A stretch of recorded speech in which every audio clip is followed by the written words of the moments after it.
So students, FEMA act में हम आज पढ़ने जा रहे हैं अथॉरिटीज के ऊपर, और यहाँ आपको बहुत अच्छा रिलीफ महसूस होगा क्योंकि एक पेज आपकी स्क्रीन पे है और मैं बता दूं हम 20 सेक्शन इसके अंदर करने जा रहे हैं। तो जस्ट मैंने यहाँ 4 कॉलम बना रखे हैं, आई होप सो यहाँ आपको दिख रहे होंगे। उसके बाद मेरे को स्क्रीन बड़ी करनी होगी। देखिए, ये हम अथॉरिटीज के ऊपर पढ़ने वाले हैं। तो पहली अथॉरिटी जो आती है उसे कहते हैं हम एडजुडिकेटिंग अथॉरिटी AA, और याद कीजिएगा इसी का जिक्र हमने पिछले चैप्टर पेनल्टीज में किया था। इसका निर्णय अगर आपको उचित ना लगे, इसके ऊपर वाली अथॉरिटी को हम कहते हैं SDA, मतलब स्पेशल डायरेक्टर अपील्स, और इससे ऊपर वाली को कहते हैं एपेलेट ट्राइब्यूनल, और उससे ऊपर आता है भैया हाई कोर्ट। तो एक तरह से देख रहे हैं कि जो अथॉरिटीज का लेवल है, टायर सिस्टम है, वो 4 टायर है, 4 लेवल पे कहानी जाएगी। तो आइए करते हैं हम इससे स्टार्ट। देखिए साहब, सबसे पहली बात तो ये है, ये चैप्टर नंबर 5 है, सेक्शन 16 से 35 में, तो इसलिए 20 सेक्शन में कह रहा था, जस्ट 1 पेज, और एक पेज के अंदर मैंने इस ढंग से लिख दिया कि एक एक महत्वपूर्ण चीज क्लियर हो जाए आपको और आसान वे में ये चार्ट नजर आए। तो चैप्टर का नाम है अथॉरिटीज, ऑब्वियसली अंडर फेमा में हम बात कर रहे हैं। ध्यान दीजिएगा, फेमा का कोई भी केस होता है तो आप नॉर्मल कोर्ट में नहीं जा सकते हैं। तो यहां पे हम पढ़ रहे हैं सेक्शन नंबर 34, जिसका मतलब है 34 क्या डील करता है। 34 कहता है साहब, civil court not to have jurisdiction, मतलब एक नॉर्मल कोर्ट में आप केस कर नहीं सकते हैं, आपको इन्हीं अथॉरिटीज के पास ही आपका क्या होगा, केस होगा। अलग से बनाई गई है ताकि फेमा के जो केसेस हैं उसके ऊपर डिसीजन फटाफट आ सके। देन देखिए, कुछ सेक्शन यहां से इस चैप्टर में से हटा दिए गए हैं, ये भी आपके लिए खुशी की बात है। मतलब ये सेक्शन हमारे बीच में रहे नहीं। ये एक लंबी लिस्ट देख रहे हैं, लगभग 8 सेक्शन आपको पढ़ने ही नहीं क्योंकि ओमिट हो चुके हैं। इसलिए जो 20 सेक्शन कह रहा था, मैं भी थोड़ा मूर्ख बना रहा था आपको। तो सच ये है, वो सेक्शन हमारे बीच में नहीं रहे हैं। उसका कारण भी मैं बताऊंगा क्यों नहीं रहे, आइएगा साहब। तो देखिए, सबसे पहले हम बात करेंगे एडजुडिकेटिंग अथॉरिटी AA की, ऑब्वियसली अंडर सेक्शन नंबर 16 में। तो ऑब्वियसली ये एक अथॉरिटी है। एडजुडिकेशन का मतलब ही क्या होता है, जो भी फेमा के डिफॉल्ट होंगे, कॉन्ट्रावेंशन होंगे, ऑफेंस होंगे, पेनल्टी जो लगाओगे, एक अथॉरिटी है, सरकार की तरफ से बनाई गई है, central government by notification in official gazette, जिसका नाम है AA, राइट। इसके अंदर क्या होंगे, सरकार के ऑफिसर्स होंगे, कितने होंगे, जितने सरकार को उचित लगे, और वो साथ में उनकी क्या बताएगी, जुरिस्डिक्शन। जुरिस्डिक्शन का मतलब होता है एरिया, राइट। और जहां तक इनका टेन्योर का सवाल है, वो भी सेंट्रल गवर्नमेंट को जो उचित लगेगा। एडजुडिकेटिंग अथॉरिटी काहे को बनाई है, याद कीजिएगा, हमने मेन सेक्शन 13 पढ़ा था पिछले चैप्टर में, ऑफेंसेस एंड पेनल्टी पे, कि आप डिफॉल्ट किए हैं, चाहे एक्ट का हो, रूल का हो, रेगुलेशन का हो, डायरेक्शन का हो, ऑर्डर का हो, कुछ भी हो। तो मेनली जो हमारी पेनल्टी डिफॉल्टर के ऊपर आती है, जो ऑफेंस आता है, वो सेक्शन 13 में आता है। याद कीजिएगा, जहां हमने कहा था अगर क्वांटिफिएबल है तो साहब आपके ऊपर फाइन लग सकता है 3 गुना, डेली का मैक्स 5000 प्लस कॉन्फिस्केशन। क्वांटिफिएबल नहीं है तो 2 लाख का आपके ऊपर फाइन लगाया जा सकता है मैक्सिमम। तो कहता है इसलिए एडजुडिकेटिंग अथॉरिटी बनी है कि सेक्शन 13 का जो आप डिफॉल्ट किया, आपके खिलाफ क्या की जाए, कि इंक्वायरी की जाए, और जिसके ऊपर स्वाभाविक है कंप्लेंट आनी चाहिए। कंप्लेंट राइटिंग में होगी, और किसके द्वारा होगा, any officer authorised by general और special order by central government. तो सेंट्रल गवर्नमेंट का एक ऑफिसर कंप्लेंट करेगा आपके खिलाफ, और एडजुडिकेटिंग अथॉरिटी उसके ऊपर इंक्वायरी करने के बाद क्या देगी, एडजुडिकेशन का मतलब अपना निर्णय देगी आपके खिलाफ। जैसे मैंने कहा सिविल कोर्ट की पावर नहीं है, तो ध्यान दीजिएगा, तो एडजुडिकेटिंग अथॉरिटी, क्योंकि सिविल कोर्ट में तो आप जा नहीं सकते हैं, 34 हमने पढ़ लिया। तो ये जो एडजुडिकेटिंग अथॉरिटी, क्या ये कोर्ट है, yes, it's a quasi judicial body है। इसलिए यहां पे मैं कोट कर रहा हूं, सेक्शन 28 क्लियरली कहता है ये जितनी भी अथॉरिटीज हैं, देखिए ये आंसर हर जगह हर कॉलम में मैं सेम लिखने वाला हूं। तो ये एक तरह से क्या है, deem to be what, civil court. इसलिए सिविल कोर्ट है तो स्वाभाविक है इसके पास पावर्स कौन से होंगी, सिविल प्रोसीजर कोड की, जो हमने हर एक्ट में पढ़ी है। देखिए याद कीजिएगा, पहली पावर क्या थी, issuing summon. Number 2, enforcing attendance. Number 3, requiring protection of books document. Number 4, taking evidence on oath. Number 5, issuing commission for examination of witness.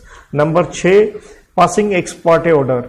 Number 7, reviewing its own decisions. Even number 8 भी आप लिख सकते हैं, any other. Clear. तो ये वही है जो हम हर एक्ट में पढ़ चुके हैं, लेकिन यहां कोट किया मैंने सेक्शन 28 भी। देखिएगा, एक बीच में मैंने यहां 33 भी डाल दिया था। देखिए, एडजुडिकेटिंग अथॉरिटी में जैसे मैंने कहा ऑफिसर्स हैं सरकार के, दरअसल आगे भी जो अथॉरिटी है, जैसे अगली है special director appeal, appellate tribunal, तो इन अथॉरिटीज में देखिए ऑफिसर होते हैं, एम्प्लॉइज होते हैं, ये सारे के सारे जो सरकारी कर्मचारी होते हैं इन्हें क्या कहते हैं हम? सरकारी दामाद कहते हैं। वैसे वर्ड इनके लिए क्या है? पब्लिक सर्वेंट होता है। तो ये सारे पब्लिक सर्वेंट है। बस इतने में ही 33 देखिए समाप्त हो गया। और ये 28 और 28 ही ये कहता है जब इनकी पास सिविल कोड की पावर है तो इनकी कार्रवाई क्या है? डीम्ड जुडिशियल इन नेचर, कि हम मान के चलते हैं कि इनकी कार्रवाई कौन सी है? जैसे एक कोर्ट की कार्रवाई होती है, राइट। अब स्वाभाविक है ये क्या देंगे? ऑर्डर देंगे अपना, जो भी एडजुडिकेटिंग अथॉरिटी को ठीक लगे। तो ऑर्डर में वही पेनल्टी वगैरह इंपोज करेंगे 13 में। ये तो मैंने इधर ही लिख दिया था, तो इसलिए थोड़ा सा मैनिपुलेट करके एक पेज में आंसर भी लिखना होता है, तो कुछ पॉइंट थोड़े इधर उधर भी मेरे को मैनेज करने पड़ते हैं। तो देखिए, मे रिक्वायर ऑफेंडर, ये कह सकते हैं ऑफेंडर को कि वो फर्निश करे एक बॉन्ड या guarantee if likely to abscond, का मतलब है अगर वो भारत से भाग सकता है या पेनल्टी को क्या कर सकता है? इवेड, ना दे, तो आप बॉन्ड या गारंटी मांग सकते हैं। कुछ ऐसा ही चीज आपने देखिए सेक्शन 14 में भी देखी थी। इसके बाद ये जो इनके पास कंप्लेंट आई है, आपने देखा राइटिंग में आई है, सेंट्रल गवर्नमेंट के ऑथराइज्ड ऑफिसर द्वारा आई थी। ये फटाफट इसको डिस्पोज करेंगे। एक्सपीडिशियसली का मतलब होता है फटाफट, स्पीडी, और एंडेवर का मतलब है एक एफर्ट लगाएंगे कि इसके ऊपर डिसीजन ये दे दें ज्यादा से ज्यादा कितने साल के अंदर? 1 साल के अंदर, जब इनके पास कंप्लेंट मिली है। वरना इनको क्या रिकॉर्ड करने पड़ेंगे? रीजंस की। कहीं ऐसा तो नहीं सरकारी कर्मचारी एडजुडिकेटिंग ऑफिसर फाइलों के ऊपर ही बैठ गया, निकम्मा है, नकारा है, काम करता नहीं है, तो उसे मालूम मैं फंस जाऊंगा, इसलिए मुझे अपना निर्णय देना है कितने टाइम के अंदर? 1 साल के अंदर। जेन्युइन है तो कोई बात नहीं, आप रीजंस रिकॉर्ड कीजिए, राइट। स्वाभाविक है इसका ऑर्डर अगर आपको अच्छा नहीं लगेगा तो आप अपील करेंगे, वो बाद में देखते हैं। लीगल रिप्रेजेंटेशन का मतलब क्या है? देखिए, ए के पास सामने आपका केस लगा है तो आप पेश तो हो गए ना, तो कैसे पेश हो गए? इधर इन पर्सन अपना केस खुद लड़ लीजिए, या आपके थ्रू कौन लड़ेगा? आपका वकील, लीगल प्रैक्टिशनर। और बढ़िया बात बच्चों आपके लिए है, सीए बनने के बाद आप फेमा के केसेस लड़ सकते हैं, या सीए ऑफ हिज चॉइस। लेकिन अगर सरकार केस लड़ रही है आपके खिलाफ, तो सरकार की तरफ से या तो वकील होगा, या सीए होगा, या उनका कोई और ऑफिसर उनके बिहाफ पे हो सकता है। May appoint any other presenting officer, हम इसे कहते हैं एनी अदर प्रेजेंटिंग, इनकी जगह पे वो पेश हो जाएगा, राइट। तो ये था हमारा एडजुडिकेटिंग अथॉरिटी। तो बेटा, ए का ऑर्डर अगर आपको ठीक नहीं लगा, स्वाभाविक है उसके खिलाफ आप अपील करेंगे। कहां? स्पेशल डायरेक्टर अपील्स में। तो यहां आप देख सकते हैं, ये अपील का मैंने एक कॉलम बनाया, अपील टाइम। तो आप अपील करेंगे स्पेशल डायरेक्टर अपील के पास 45 दिन के भीतर भीतर, जिस दिन आपको ए के ऑर्डर की क्या मिल गई? कॉपी मिल गई। लेकिन ये 45 दिन का टाइम एक्सटेंड किया जा सकता है स्पेशल डायरेक्टर अपील के द्वारा, अगर उन्हें कोई सफिशिएंट क्या नजर आता है? कॉज। तो बस ये एक पॉइंट डिफरेंट है। आप आगे जाएंगे आपको लगभग आंसर वैसे दिखेंगे। देखिए, पहली बात, स्पेशल डायरेक्टर अपील के ऊपर सेक्शन 16 के बजाय क्या आ गया? 17 आ गया। तो स्पेशल डायरेक्टर अपील को भी कौन अपॉइंट करेगा? सेंट्रल गवर्नमेंट अपॉइंट करेगी, और वही ज्यूरिसडिक्शन बताएगी। थोड़ा सा मैंने यहां हल्का सा एक आधा सेक्शन भी ऐड कर दिया है। जैसे सेक्शन 23 जब आपने अपॉइंट किया है, तो सेक्शन 23 कहता है सेंट्रल गवर्नमेंट ही इसका रेम्यूनरेशन कह लीजिए या टर्म्स एंड कंडीशन डिसाइड करेगी। और देखिए, स्पेशल डायरेक्टर अपील, ये सीधा एक ऑफिसर बताया गया है, जैसे एडजुडिकेटिंग अथॉरिटी में लिखा था एज मेनी ऑफिसर्स। ये तो सिंपल आपने एक रैंक बता दिया स्पेशल डायरेक्टर अपील। तो इसको जितने स्टाफ की आवश्यकता है वो सेंट्रल गवर्नमेंट अपॉइंट करके देगी, ये कहता है सेक्शन नंबर 27। तो ये जो छोटे छोटे सेक्शन अंदर जो लिख दिए हैं, आप इसे इग्नोर मार देंगे, चल जाएगा भैया। ये ऊपर वाले सेक्शन बस आपको याद होने चाहिए ढंग से, ये ध्यान रखिएगा। देन कॉम्पोजिशन की बात करें तो ये एक या एक से ज्यादा ऑफिसर हो सकता है सेंट्रल गवर्नमेंट ने जो अपॉइंट किया है। यहां मैंने 21 में इसकी क्वालिफिकेशन बताई है। देखिए, या तो मेंबर होगा ये आईएलएस का, आईएलएस आप यहां पूरा लिख सकते हैं, इंडियन लीगल सर्विसेज, मतलब इसने पेपर पास किया हो इंडियन लीगल सर्विसेज का। पास करने के बाद सरकारी नौकरी होगी, तो ये कम से कम ग्रेड 1 की पोस्ट में जरूर रहा हो। ग्रेड 1 पोस्ट ये पे स्केल के मुताबिक होती है। या फिर ये क्या हो सकता है? IRS. Sir what is IRS? ये है इंडियन रेवेन्यू सर्विसेज, जैसे इनकम टैक्स, कस्टम वाले जो ऑफिसर बनते हैं, आईएएस का पेपर देते हैं लेकिन आईएएस में क्वालिफाई नहीं कर पाते, आईपीएस में नहीं कर पाते, आईएफएस में नहीं कर पाते, तो उसके नीचे क्या आ जाता है, आईआरएस। तो यह आप आईआरएस होने चाहिए। और यहां पे भी आप कौन सी पोस्ट में रहे हो, joint secretary to what, government of India. क्योंकि ध्यान दीजिएगा साथ में वर्ड एंड है, इसके साथ में वर्ड क्या था, ILS grade 1 post and IRS and joint secretary level पे आप रहे हो तो स्पेशल डायरेक्टर आप अपील बनेंगे। टेन्योर वगैरह वही सेंट्रल गवर्नमेंट फिक्स करेगी। पर्पस क्या है, ऑब्वियसली आप अपील सुनेंगे किसके खिलाफ, ए के खिलाफ, राइट। आपकी पावर्स क्या है बेटा, वही कॉपी पेस्ट देख लीजिए, सिविल प्रोसीजर कोड वही, जुडिशियल इन नेचर। आप क्या देंगे, ऑर्डर देंगे। यहां मैंने ऑर्डर में नहीं लिखा था कुछ खास ए का, क्योंकि वो मैंने यही बता दिया था, वो पेनल्टी वगैरह जो लगाते हैं, राइट। तो यहां पे ये ऑर्डर देंगे, reasonable opportunity of heard obviously दूसरी पार्टी को दी जाएगी, क्योंकि अगर अपील मैंने की है तो दूसरी पार्टी को भी एक बोलने का हक मिलेगा। तो ये क्या करेंगे, या तो देखिए ए के ऑर्डर को कंफर्म कर देंगे, कंफर्म मींस भाई ठीक है वो, या थोड़ा सा उसमें क्या कर देंगे, बदलाव, मॉडिफाई, या हम इसे कहते हैं सेट असाइड का मतलब हो गया कैंसिल कर देंगे आप। और कॉपी ऑफ ऑर्डर किसको दी जाएगी, पार्टीज को भी एंड किसको, ए को भी, एडजुडिकेटिंग अथॉरिटीज को भी। अपील मैंने बता दिया। अगला सेक्शन देखिए, ये सेक्शन 32 आता है, यहां पे लीगल रिप्रेजेंटेशन, सेक्शन नंबर 32। एक आधी लाइन अगले पेज पे गलती से चली होगी, देख रहे 32, राइट। ये सेम वही आंसर है। तो बेटा एसडीए के बाद आ जाता है एपीलेट ट्राइब्यूनल, शॉर्ट में हम एटी कह सकते हैं। ध्यान दीजिएगा बस, इसके सेक्शन 2 मैंने कोट किए ऊपर, 18 एंड 19। सर ऐसा क्यों, बस इन्होंने 2 सेक्शन अलग बना दिए यार। 18 आप पहले ही पढ़ चुके हो, मनी लॉन्ड्रिंग याद कीजिएगा। फेमा के लिए अलग से एक्सक्लूसिव ट्राइब्यूनल नहीं बनाया गया है, जैसे मनी लॉन्ड्रिंग में भी अलग से नहीं था। मनी लॉन्ड्रिंग के भी कौन सा ट्राइब्यूनल अटैच कर दिया गया था, याद कीजिए, मैंने शॉर्ट में क्या था, SFM, the smugglers and foreign exchange manipulators, bracket में FOP, forfeiture of property act of 1976। तो प्लीज याद रखें, ये पीएमएलए में भी हमने कॉपी पेस्ट जनाब यही पढ़ा था, राइट। तो ये है 18 में। और देखिए सेक्शन भी कोट किया, अंडर सेक्शन 12(1) किसका, ये एसएफएम एक्ट का, ये है सेक्शन 18। अब क्या स्टार्ट हो जाएगा आगे, 19।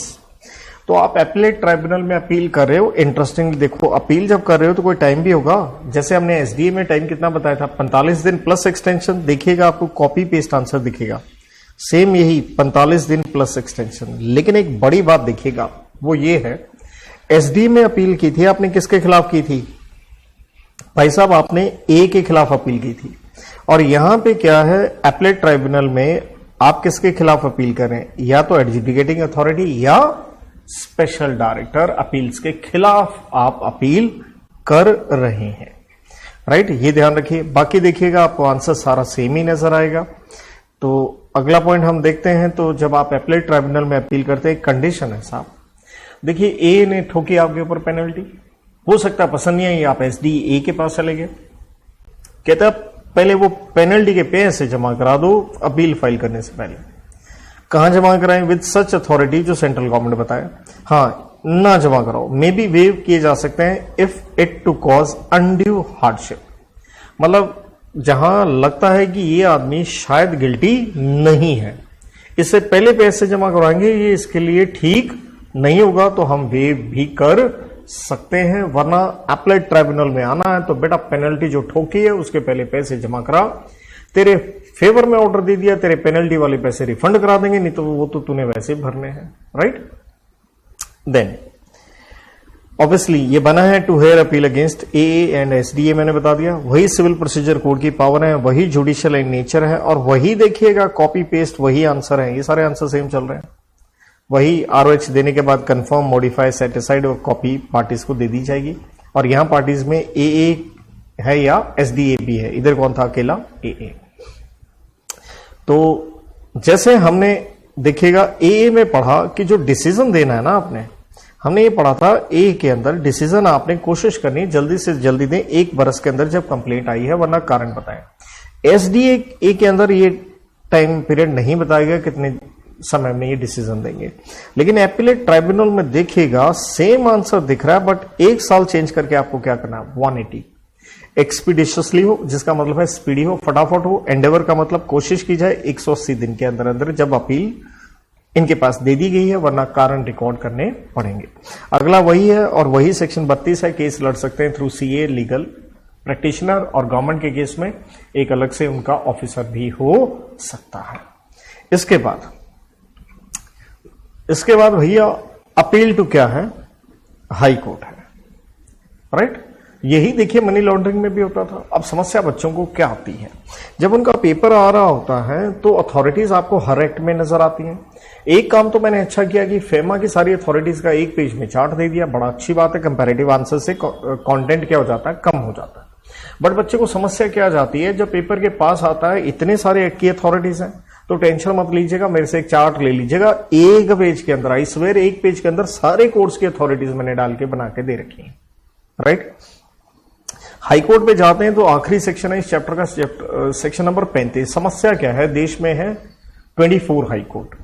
तो कौन सी हाई कोर्ट, तो हाई कोर्ट का मतलब है कौन सी हाई कोर्ट की जुरिस्डिक्शन, जहां एग्रीव्ड पार्टी, एग्रीव्ड मींस जो भैया अपील कर रहा है, जहां वो रहता है या कैरीज ऑन बिजनेस और personally works for gain. Her act में आप यही सेम पढ़ते हो, जहां आप रहते हो या जहां आप धंधा करते हो। लेकिन अगर सेंट्रल गवर्नमेंट एग्रीड पार्टी है तो हाई कोर्ट का मतलब क्या होता है, तो हाई कोर्ट का मतलब, क्योंकि सेंट्रल गवर्नमेंट तो कहीं रहती नहीं है, वो तो पूरे देश के लिए है, तो इसलिए हम क्या देखते हैं, जहां जिसके खिलाफ अपील की गई है उसे कहते हैं रिस्पोंडेंट। तो जहां रिस्पोंडेंट रहता है या क्या कर रहा है, बिजनेस कर रहा है। बट मान लीजिए रिस्पोंडेंट एक नहीं है, केस हुआ 3 लोगों के ऊपर, तो फिर कौन सा, मान लीजिए एक आदमी है महाराष्ट्र का, एक है तमिलनाडु का, एक है पंजाब का, तो फिर कौन सी हाई कोर्ट में जाए। कहता कोई टेंशन नहीं है,